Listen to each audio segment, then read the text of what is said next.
ಅಕ್ಕ ಎಂದರೆ ಅಕ್ಕ ಮಹಾದೇವಿ ತಾಯಿ ಎಂದರೆ ಎಲ್ಲರ ಮೈಮನಗಳು ರೋಮಾಂಚನಗೊಂಡು ತಲೆಬಾಗುತ್ತವೆ.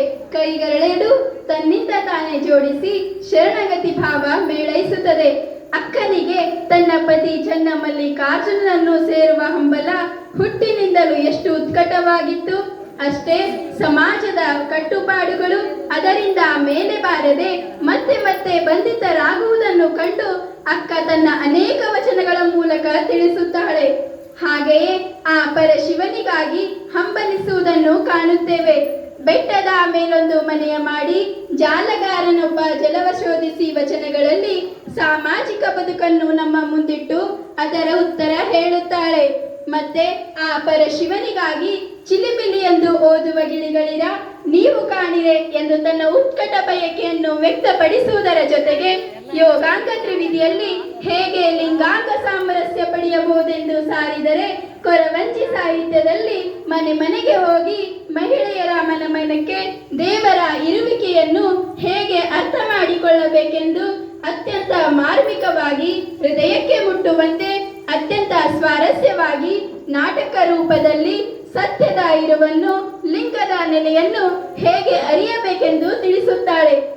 ಬನ್ನಿ ನೋಡೋಣ ಅಕ್ಕನ ಕೊರವಂಜಿ ನಾಟಕವನ್ನು.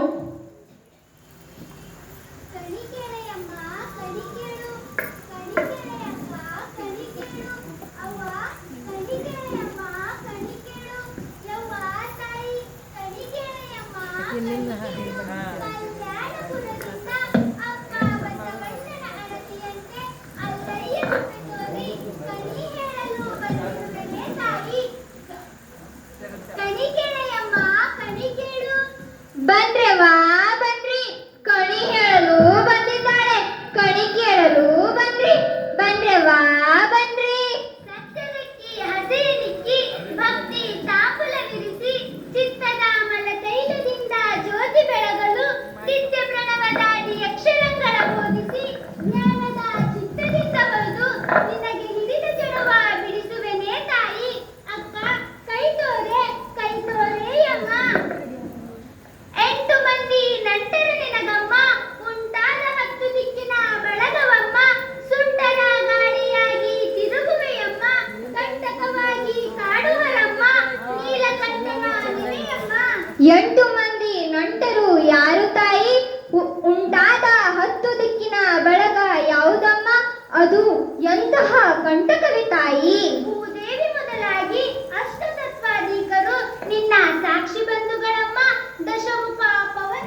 ಲಿಂಗವೇ ತಾಯಿ. ಅದು ಎಂತಹ ಲಿಂಗವೆಂದರೆ ಅಮ್ಮ, ಗುರು ಬಸವ ತಂದೆ ಕೊಟ್ಟ ಕರದಿಷ್ಟ ಲಿಂಗವಮ್ಮ. ಕಂಡ ದೈವಗಳ ನರಸುತ್ತಾ ಹೋಗಬೇಡವೇ ತಾಯಿ, ಬಿರುಗು ಭಿಕಾರಿ ದೈವಗಳ ನೆನೆಯದಿರಮ್ಮ. ಗಾಂಧಾರಿ ಮಾಂಧಾರಿ ಎಂಬ ಅಹೋರಾತ್ರಿಯಲ್ಲೆತ್ತು, ಅದು ಕಾರಣ ಮನೆಯಲ್ಲಿಯೇ ಕುಳಿತು ಗಮ್ಮನೆ ಹೋಗಿ ಮನವ ಮಾಡಿ ಸುಮ್ಮನೆ ಸುಳಿದು ಎಡಬಲವ ಮುರಿಯದೆ ಸಂಭ್ರಮದ ಪೂಜೆಯ ನೀ ಮಾಡೇಯಮ್ಮ.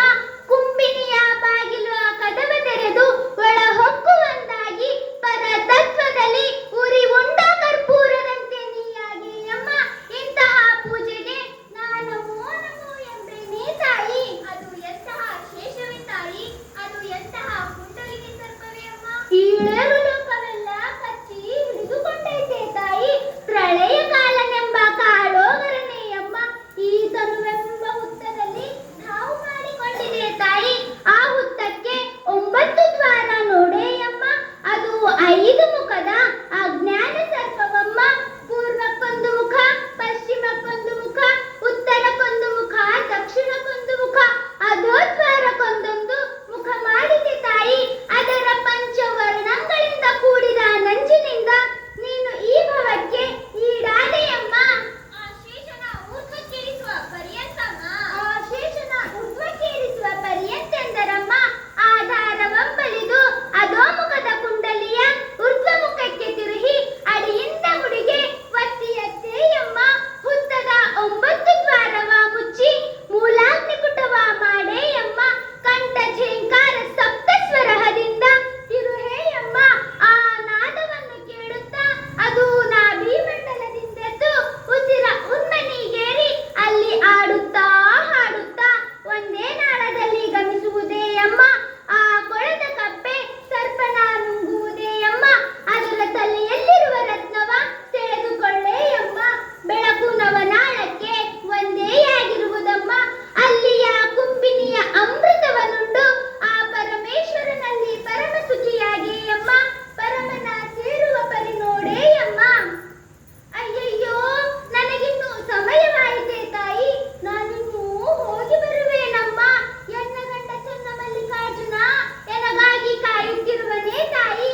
ತಾತಾರೆ ನನ್ನ ಕಾಣಿಕೆಯ ಪಂಚಭಕ್ಷ ಸಿರಿಧಾನ್ಯವನ್ನು. ಮನಸ್ಸಿನ ಕನಸಿನ ತೋರಿಕೆಯಲ್ಲವ ಕಂಡಂತೆ ಹೇಳಿದೆ, ನನಗಿದು ಅಚ್ಚರಿಯೇ ತಾಯಿ. ನಿನ್ನ ನೆಲ ಸ್ಥಳ ಯಾವುದೇ ತಾಯಿ? ಕಲ್ಯಾಣಪುರವೆನ್ನ ತವರೂರೆಯಮ್ಮ.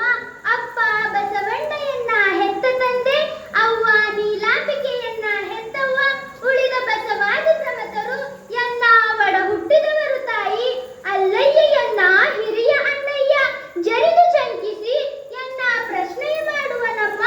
ಎನ್ನ ಗಂಡ ಚೆನ್ನ ಮಲ್ಲಿಕಾರ್ಜುನನಿರುವಾಗಲೂ ನಿನ್ನ ಗಂಡನಾರು ಎಂದು ಪ್ರಶ್ನೆಯ ಮಾಡುವನಮ್ಮ.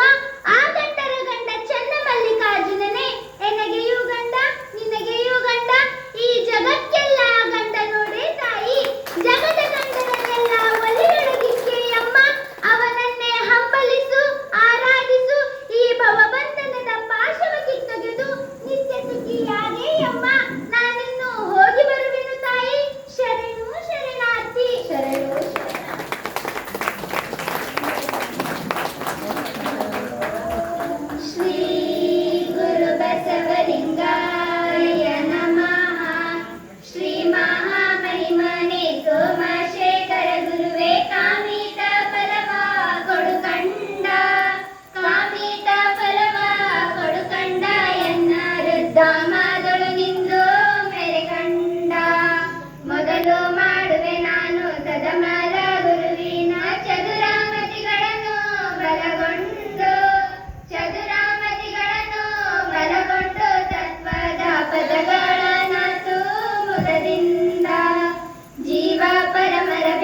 ಅವೆಲ್ಲ ಜೋರಾಗಿ ಚಪ್ಪಾಳೆ ತಟ್ಟಿ ಅಭಿನಂದಿಸಬೇಕು ಮಕ್ಕಳಿಗೆ.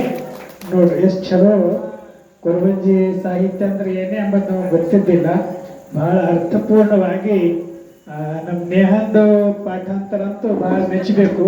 ಆಕೆ ಒಬ್ಬಕ್ಕಿನೇ ಎಲ್ಲರ ಒಂದು ಸಹಕಾರದಿಂದ ಬಹಳ ಚೆನ್ನಾಗಿ ಒಂದು ರೂಪಕವನ್ನು ಪ್ರದರ್ಶನ ಮಾಡಿದ್ದಾರೆ. ಈಗ ಪರಮ ಪೂಜ್ಯರಿಂದ ಆಶೀರ್ವಚನ 2 ನುಡಿಗಳು ಮಕ್ಕಳಿಗೆ ಪ್ರೋತ್ಸಾಹ ಪೂರ್ವಕವಾಗಿ.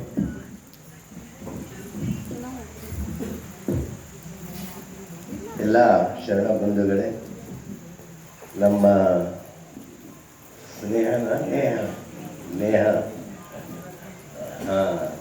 ನೀವಿಬ್ಬರು ನೇಹ ಇದನ್ನು ಕೆಸೆಟ್ ಮಾಡಿಲ್ಲ, ರೆಕಾರ್ಡ್ ಮಾಡಿಲ್ಲ. ಆಕಿನ ಮುಖೋದಷ್ಟು ನಿರರ್ಗಳವಾಗಿ ಆಕಿ ಬಹುತೇಕ ಒಂದು 10-20 ಪುಟದ ಮೇಲೆ ಅದದು ಸಾಹಿತ್ಯ. ಅಷ್ಟು ಎಲ್ಲ ಆಕಿನ ನಾಲಿಗೆ ತುದಿ ಮೇಲೆ ತೈ ತೈ ತೈ ಅಂತ ತಕತೈ ಎಂದು ಕುಣಿತಿದ್ದು.